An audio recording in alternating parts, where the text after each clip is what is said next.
ریاست تمل ناڈو کے وزیر اعلیٰ ایم کے اسٹالین کی جانب سے ریاست کے سرکاری اسکولز میں طلباء و طالبات کے لیے مفت ناشتے کا فیصلہ کرنا یقیناً قابل ستائش ہے۔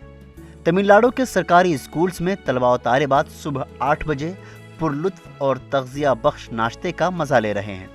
ریاست کے سرکاری اسکول میں زیر تعلیم 5ویں جماعت تک کے طلباء و طالبات کے لیے مفت ناشتے کا نظم ہے۔ طلباء و طالبات کو مختلف اقسام کے ناشتے فراہم کیے جاتے ہیں۔ روزانہ کی بنیاد پر مینو میں بھی تبدیلی ہوتی رہتی ہے۔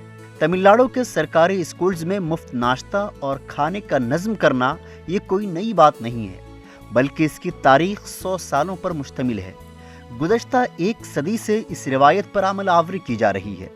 اس تناظر میں موجودہ وزیر اعلیٰ کی جانب سے مفت ناشتہ فراہم کرنے کا فیصلہ صرف اس روایت میں توسیع کے مترادف ہے۔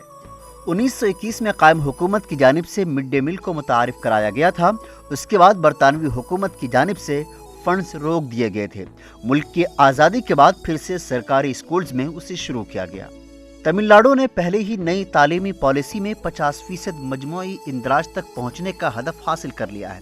یونیسیف کا کہنا ہے کہ بچوں کی اموات کی سب سے بڑی وجہ پروٹین کی کمی ہے اور بھارت میں 33 لاکھ بچے غذائی قلت کا شکار ہیں۔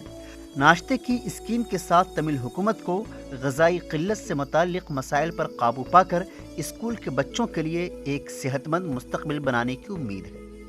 Bureau report, ETV Bharat.